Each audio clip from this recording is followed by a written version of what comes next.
వి gold trusted gold buyers మీరు తాకట్టు పెట్టిన బంగారాన్ని విడిపించి ఈ రోజు ఉన్న మార్కెట్ ధరకు కొనబడను 7771077720. హాయ్ హలో నమస్తే welcome back to our channel. నేను మీ వైషు. అతిగా నిద్రపోతూ ఉంటారు కొంతమంది. 6-7 గంటలు 8 గంటలు నిద్రపోతే సరిపోతుంది అని డాక్టర్స్ చెప్పినప్పటికీ ఈ వీకెండ్ వచ్చింది కదా నేను ఇంకా 4-5 గంటలు ఎక్కువసేపు పడుకుని మధ్యాహ్నం లేస్తానని ఎక్కువ నిద్రపోతూ ఉంటారు. దానివల్ల వచ్చే పర్యవసానాలు ఏంటి, దానివల్ల మనకి ఎలాంటి ఇబ్బంది ఉంటుంది, ఒకరోజు ఎక్కువ నిద్రపోయి ఇంకో రోజు తక్కువగా నిద్రపోతే దానివల్ల ఎలాంటి ప్రాబ్లమ్స్ ఉంటాయి, ఈ విషయం గురించి మాట్లాడడానికి ఈరోజు నాతో పాటు డాక్టర్ రంగనాథం గారు ఉన్నారు, న్యూరో సర్జన్. సార్తో మాట్లాడదాం. హలో సార్, నమస్తే. హలో, బాగున్నారు సార్? Thank you. సో అధిక నిద్ర, ఎక్కువగా నిద్రపోవడం, రోజు తక్కువ నిద్రపోయే వాళ్ళు, వీకెండ్ వస్తే ఎక్కువ నిద్రపోయే వాళ్ళు, అంటే ఆఫ్టర్నూన్ వరకు పడుకునే వాళ్ళు ఉంటారు కొంతమంది. ప్రతిరోజు ఇంట్లోనే ఉంటున్నాం కదా పడుకుందాం ఎక్కువసేపు అని చెప్పేసి మధ్యాహ్నం 12 గంటలకు లేచే వాళ్ళు ఉంటారు ఇంకొంతమంది. ఏంటి సార్ ఎక్కువగా నిద్రపోవడం వల్ల ప్రాబ్లమ్స్? అసలు నిద్ర గురించి మనం ఎన్నో వీడియోలు చేసాం. అవును. అంటే అర్థం ఏంటి, ఆ సబ్జెక్ట్ ఎలాంటిదంటే ఎంత మాటలు చెప్పుకున్నా ఇంకా కొంత చెప్పుకోవాల్సింది ఉంటూనే ఉంటుంది. నిద్ర 8 గంటలని కొన్నాళ్ళు చేసాం, తర్వాత ఏ టైంలో నిద్రపోతే మంచిది ఇంకోసారి చేసాం, తక్కువ నిద్ర అయితే ఏమవుతుందని మనం చేసాం. ఇవన్నీ అందరికీ తెలిసినవే. ఇప్పుడు ఈ కొత్త పరిశోధన ఈ మధ్యనే వాషింగ్టన్ స్కూల్ ఆఫ్ మెడిసిన్ అని అమెరికా వారి నుంచి ఒక స్టడీ వచ్చింది. అది ఒక 100 మంది అడల్ట్స్, అంటే 65-70 సంవత్సరాల పైబడిన వాళ్ళలో ఒక 5 సంవత్సరాలు ఫాలో అయ్యారు వాళ్ళు. ఓకే. ఈ స్టడీ ఏం చెప్తుందంటే, ఎక్కువ నిద్రపోవడం వల్ల, తక్కువ నిద్రపోతే ఎంత, అందరూ గమనించాలి ఈ మాట, తక్కువ నిద్రపోతే మెదడుకి ఎంత ప్రమాదమో, ఎక్కువ నిద్రపోయినా కూడా అంతే ప్రమాదము. తక్కువ నిద్రపోయినప్పుడు సేమ్ ప్రాబ్లం ఉంటుంది, ఎక్కువ నిద్రపోయినా అదే. ఏమిటా ప్రమాదం అంటే కాగ్నిటివ్ డిక్లైన్, అంటే ఇది అభిజ్ఞ, జ్ఞాపక శక్తి, తెలివి, క్యాలిక్యులేషన్ కానీ, ఏదన్నా పని చేయడం ఫాస్ట్ స్పీడ్ కానీ, కాన్సన్ట్రేషన్ కానీ, ఏకాగ్రత, ఇవన్నీ కూడా ఉండేదాన్ని మనం అభిజ్ఞ అని అంటాం తెలుగులో, దానిని కాగ్నిటివ్ స్కిల్ అంటాం. ఇది లోపిస్తుందట. దానికని వాళ్ళు ఏం చెప్పారు అంటే, నార్మల్ వాళ్ళు ఇచ్చే రికమెండేషన్, ముఖ్యంగా పెద్దల్లో, ఇది చిన్నవాళ్ళలో కాదు, దగ్గర 6-7 గంటలు నిద్రపోగలిగితే ఇది సరైన ఇదండి. ఇప్పుడు ఇది ఇన్నాలో అందరికీ తెలిసింది ఒకటైతే దానికి అంత విరుద్ధంగా వచ్చింది కదా. అసలు నిద్ర కోసం ఎవరైతే సైంటిస్టులు, ప్రజలు అసలు ఏమిటి స్టడీ అని అందరూ నిచ్చరబోతున్నారండి. కానీ ఇది చాలా గొప్ప ప్రామాణికమైన స్టడీ. వాళ్ళు దగ్గర ఈ 100 మంది నేను చూస్తూ ఉంటే 80 మందికి బ్రెయిన్లో ఏ మార్పులు రాలేదు. కానీ ఒక 15 మందిలో మాత్రం జ్ఞాపకశక్తి తగ్గిపోయి డిమెన్షియా వ్యాధి లాంటిది వచ్చేసింది. డిమెన్షియా అంటే మతిమరిపోయాలి. దాన్నే ఇప్పుడు ఇంకా ఎక్కువగా పర్యవసానం అయితే ఆల్జైమర్స్ వ్యాధి అని అంటారు. సో ఇలాగ రావడం వల్ల, దీనికి నిద్ర అతిగా ఉండడం వల్ల కారణాలు ఏమిటి, అవన్నీ వెనక్కి వెళ్తే కొన్ని కారణాలు ఉన్నాయి. కొన్ని ఏమిటి, స్లీప్ డిస్టర్బెన్స్ కొన్ని ఉంటాయి, స్లీప్ డిజార్డర్స్ అని అంటాం. ఒకటి అబ్స్ట్రక్టివ్ స్లీప్ యాప్నే, ఊబకాయం వచ్చిందండి, రాత్రి అంతా పడుకోలేరు వాళ్ళు, తెల్లారంతా పడుకుంటూ ఉంటారు. రాత్రి ఎందుకంటే ఆ అడ్డం అయిపోయి వాళ్ళకి నిద్ర ఇబ్బంది, భంగం జరుగుతూ ఉంటుంది. కొంతమంది నార్కోలెప్సీ అని ఒకటి ఉంటుంది. నార్కోలెప్సీ అంటే అసలు విపరీతమైన నిద్ర, ఎప్పుడు నిద్ర వస్తుందో వాళ్ళకి తెలియదు. ఇంకోటి కొంతమంది రెస్ట్లెస్ లెగ్ సిండ్రోమ్, పడుకుంటారు కానీ ఇది ఇంకా ఇబ్బందికరమైనది, ప్రమాదం కాదు ఇది. కాళ్ళు కలుపుతూనే ఉంటారు ఆ రాత్రి అంతా కూడా, అలాగే నిద్ర పట్టదు వాళ్ళకి. ఇది కొంతమందికి నిద్ర డిప్రవేషన్ అంటే నిద్ర తక్కువ అవడం. కొంతమంది మామూలుగా ఏదో కారణం వల్ల తక్కువైంది. మీరు ఏదో జట్ ప్రయాణం అమెరికా వెళ్ళి వచ్చారు, నిద్ర తక్కువైంది. నైట్ డ్యూటీస్ ఏదో షిఫ్ట్ డ్యూటీస్ ఉన్నాయి, తక్కువైంది.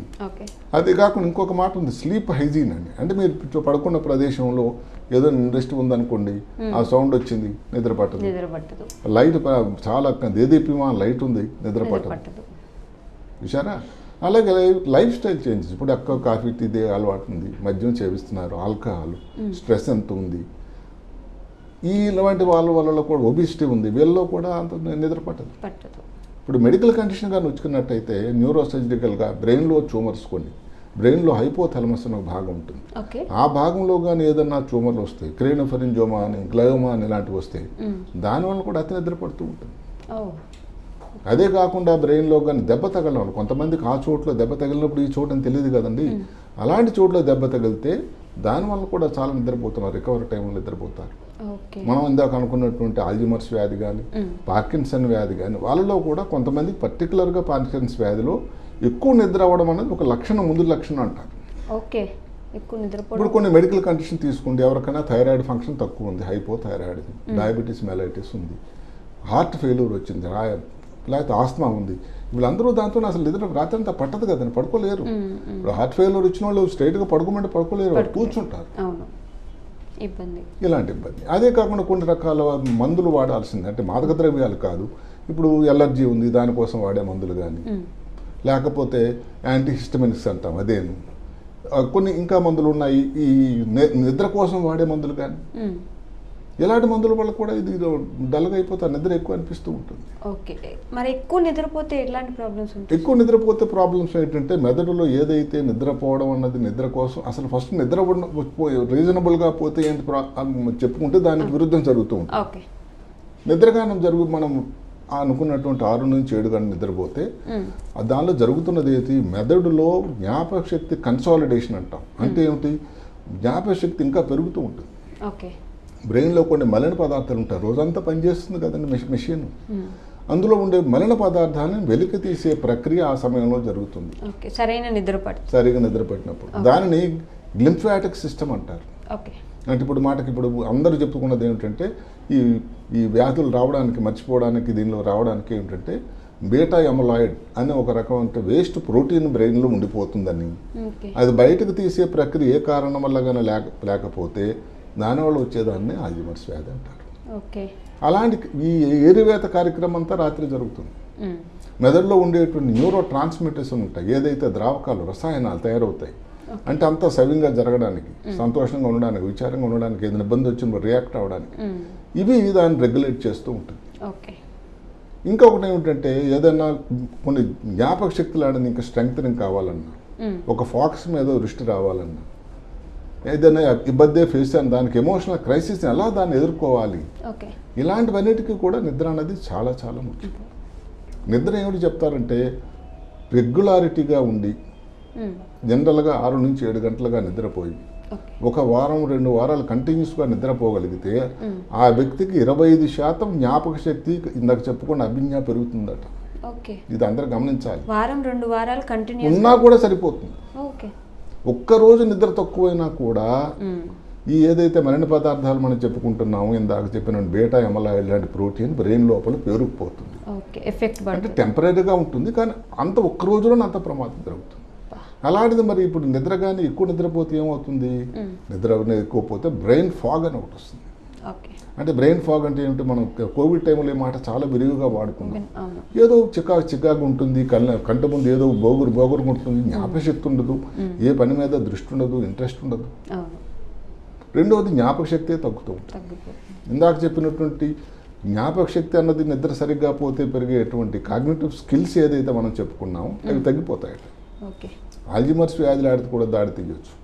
కొంతమందికి డిప్రెషన్ వ్యాధి, ఏదైతే ఈ గ్లింఫాటిక్స్ అని మనం చెప్పుకున్నాం ఇందాక, ఏది వేస్ట్ పదార్థాన్ని తీసుకెళ్లేది, ఎక్కువ నిద్రపోతే పని చేయడం మానేస్తుంది. విచిత్రం చూసారా, సరిగ్గా నిద్రపోతే అదే వ్యవస్థ సృష్టికర్త అమర్చింది, అంత చురుగ్గా పనిచేస్తూ ఉంటే ఎక్కువ నిద్రపోతుంటే పనిచేయడం ఆగిపోతుంది. దానివల్ల వచ్చే పర్యవసానం మనకు అందరికీ తెలిసింది.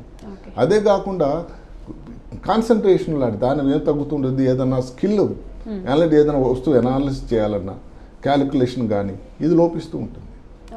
అదే కాకుండా మూడ్ స్వింగ్స్ అండి, ఒకసారి సంతోషం, ఒకసారి యాంగ్జైటీ, ఒకసారి కోపం, తాపం, ఇవన్నీ కూడా ఎంతవరకు అంటే ఈ బ్రెయిన్ ఫాగు, ఈ నిద్ర ఉండేవాళ్ళు దాన్ని తెల్లారి లేచేసరికి ఎలా ఉంటుందంటే బ్రెయిన్ డ్రంకన్నెస్ అంటారు. ఏది మద్యం సేవిస్తే ఎలాగ ఉంటుందో బ్రెయిన్ తాలూకా స్థితిగతులు నిద్రగానే ఎక్కువైతే తెల్లారి లేసరికి అలాగ అవుతుంది. ఎక్కువ నిద్రపోయిన మళ్ళీ ఇంకా నిద్రపోవాలనిపిస్తుంది. అసలు ఇది ఏదైతే సైన్స్ వర్గాల్లో ఇది ఒక పెద్ద విప్లవం అయిపోయింది. నిద్ర అన్నది అందరికీ తెలిసింది ఏంటంటే తక్కువ నిద్ర ఉంటే ప్రమాదం అని. ఇది ఎక్కడ వచ్చింది, ఎక్కువ నిద్ర అయితే వచ్చే ఇది వాస్తవమే.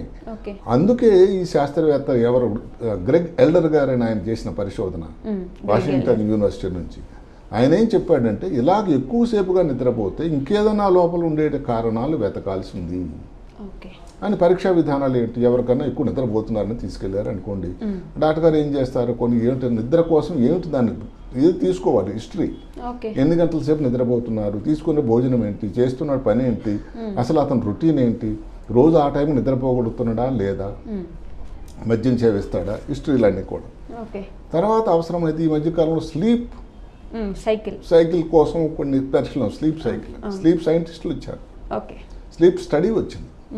అదే కాకుండా ఏదైనా అవసరమైతే కొన్ని అవసరం కాదు ల్యాబ్ టెస్టులు, థైరాయిడ్ ఫంక్షన్ తక్కువ ఉంది, హైపోథైరాయిడ్ అని చెప్పుకున్నాం, దానికి థైరాయిడ్ టెస్ట్, డయాబెటీస్ ఉందా లేదా. అదే కాకుండా ఇంకొక మాట, ఐరన్ డెఫిషియన్సీ, ఐరన్ తక్కువ ఉన్నా కానీ లేదా ఈ విటమిన్ల లోపించినా కూడా నిద్ర ఎక్కువ అవుతుందట, గమనించాలి. అంటే దానికోసం అవసరం పరీక్షలు చేయాలి. ముఖ్యంగా స్త్రీలకి ఋతుక్రమం మంత్లీ పీరియడ్ టైంలో కూడా నిద్ర ఎక్కువ వస్తుందట కొంతమందికి అసలు ఏ కారణం లేకుండా దాన్ని ఇడియోపాథిక్ అంటారు. అంటే నిద్ర ఎక్కువ రావడానికి ఇన్ని కారణాలు ఉన్నాయి. ఇన్ని కారణాలు వెతుకుతూ మనం పరీక్ష చేయాలి. ఇంకా లాస్ట్లో ఏమిటంటే ఎంఆర్ఐ కొంచెం ఎక్కువ మందికి నార్మలే రావచ్చు, కానీ కొంతమందికి మనం చెప్పుకున్నాం ఈ హైపోథాలమస్ ఏరియాలో ట్యూమర్స్ కానీ, అక్కడ ఏదైనా ఇన్ఫెక్షన్ వల్ల దాని ప్రాబ్లమ్స్ కానీ, దెబ్బ తగిలిన తాలూకు మార్పులు ఏదైనా బ్రెయిన్లో వచ్చినట్టయితే దానికి వైద్యం కూడా చేసినట్టయితే ఈ ఇబ్బంది రావడం జరుగుతుంది. అన్నిటికంటే ఏమిటంటే లైఫ్ స్టైల్ చేంజెస్ అండి. ఏమిటిది అన్నిటికంటే ముఖ్యం? మీరు ఒక మాట అన్నారు ఇందాక, వీకెండ్లు అండి. ఈ రోజే వచ్చింది న్యూస్ పేపర్లో, దాని పేరు ఏంటో తెలుసా? Social jet lag. అంటే మామూలుగా జెట్ లాగ్ అంటే అమెరికా వెళ్ళారు, ఇంగ్లాండ్ వెళ్ళారు, యూరోపియన్లు వచ్చారు, అక్కడ ఈ సమయం మారిపోతుంది, క్లాక్ మారిపోయింది కదా. అక్కడ మీరు పడుకునే టైంకి ఇక్కడ వెనుకగా ఉండాలి, సమయం మారిపోయింది. అందువల్ల కొన్నాళ్ళు కొంతమందికి సెటిల్ అవుతుంది, టైం పడుతుంది. జెట్ లాగ్ అంటాం మనం. సోషల్ జెట్ లాగ్ అంటే మీరు చెప్పినట్టు 5 రోజులు చక్కగా మామూలుగా టైం పడుకొని శనివారం ఆదివారం ఎవరైతే లేటుగా లేస్తారో వాళ్ళ ఆ బయలాజికల్ క్లాక్ మారిపోతుంటుంది. దానివల్ల వచ్చేదాన్ని వీళ్ళు సోషల్ జెట్ లాగ్ అని ఇది రోజు నామకరణం చేశారు. ఆ 2 రోజులు కూడా నార్మల్ గానే పడుకోవాలి. అదే అంటే ఏమిటంటే దానిని ఇది ఏమంటారంటే ఒక స్లీప్ రెగ్యులేషన్ సిస్టమ్. ఇందాక మనం చెప్పుకున్నాం. ఇది స్లీప్ గురించి ఇంకొక మాట, బ్రెయిన్ తాలూకా బూస్టింగ్ అనేది దేని మీద ఆధారపడుతుందంటే కాంప్లెక్సిటీ మీద కాదట, కన్సిస్టెన్సీ మీద. అంటే ఏమిటి, ఏదో దానికి ఊరికే దాన్ని ఎక్కువ కాంప్లికేట్ చేసేయకూడదు. ఆ టైంలో పడుకోండి, ఆ టైంలో లేవండి, అంటే మీ శరీరం అంతా దానికి రెగ్యులరైజ్ అవుతుంది. కంటిన్యూస్గా ఒకటే అంతే. మీరు ఎక్సర్సైజ్ అనేది కొంచెం ఉంటూ ఉండాలి. స్ట్రెస్ అనేది తగ్గించుకోవడానికి ప్రయత్నించండి. భోజనం చేసే ముందు డిన్నర్ అంటే మామూలుగా మసాలా భోజనాలు ఎలాంటివి తీసుకున్నట్టయితే, ఎక్కువ సాల్టీ ఉన్న పదార్థాలు తీసుకున్నట్టయితే రాత్రి మీకు ఎలాగ భోజనం నిద్ర పట్టదు. తీసుకునే భోజనం కూడా ఒక పర్టికులర్ సమయంలో తీసుకోండి. Mid night dinners, mid night బిర్యానీలు తగ్గించండి. ఇలాంటి సింపుల్ జాగ్రత్తలు తీసుకున్నట్టయితే నిద్ర మీకు రెగ్యులర్గా పడుతుంది.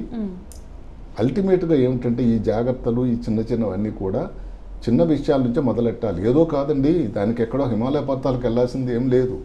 మనం రోజు చేస్తున్న పనుల్లోనే మార్పులు చేయాలి. ఫైనల్గా నేను చెప్పేది ఏంటంటే, మెదడు అనేది సృష్టికర్త ఇచ్చిన అతి సున్నితమైన, అతి ముఖ్యమైన అవయవం. దానికి రెస్పెక్ట్, గౌరవించాలి. మనం కానీ బ్రెయిన్ కానీ గౌరవించి దానికి ఇవ్వాల్సినటువంటి ఏం లేదు. గౌరవించడం అంటే రోజు పూజ చేయక్కర్లా, దానికి ఇవ్వాల్సినటువంటి భోజనం, ఏదైతే న్యూట్రిషన్, కావలసినంత నిద్ర, కొంచెం కదలిక, ఎక్సర్సైజ్, ఈ 3 చేస్తే చాలు. అలాగని మనం చేస్తే మన బ్రెయిన్ మన కోసం ఇన్ టర్న్ అంటే రిటర్న్ గిఫ్ట్ ఇస్తుందట. బర్త్డే పార్టీకి వెళ్తే రిటర్న్ గిఫ్ట్ ఇస్తారు చూడండి. ఆ రిటర్న్ గిఫ్ట్ ఏమిటి? మన కోసం ఇంకా చాలా రోజులు షార్ప్గా, చురుకుగా, ఇంకా స్ట్రాంగ్గా పనిచేస్తుందట. సో అందరూ గమనించాల్సింది ఏమిటంటే, బ్రెయిన్ రెస్పెక్ట్ చేయడం ఎంత ముఖ్యమో గమనించి దానివల్ల ముందు మీకోసం ఎంత ఉపయోగకరంగా ఉంటుందని మీరే అనుకుంటారు. Okay sir, thank you. నమస్కారం. And for more videos, please subscribe to iDream. Please subscribe to iDream. Please subscribe iDream. And please subscribe to iDream. For more videos, subscribe to iDream. please like, share and subscribe to the channel. Congratulations, iDream. Subscribe to iDream. Subscribe to iDream. So subscribe to iDream Media. iDream ki iDream team andarki huge congratulations. Please subscribe iDream Media. Please subscribe to iDream. Subscribe iDream. Please subscribe to iDream. iDream అంటే నా కళల ఛానల్ను subscribe చేసుకున్న నోరు తిరుగుతలేదు, మీరైతే గంట గుర్తు కొట్టండి. For more such videos, please subscribe to iDream.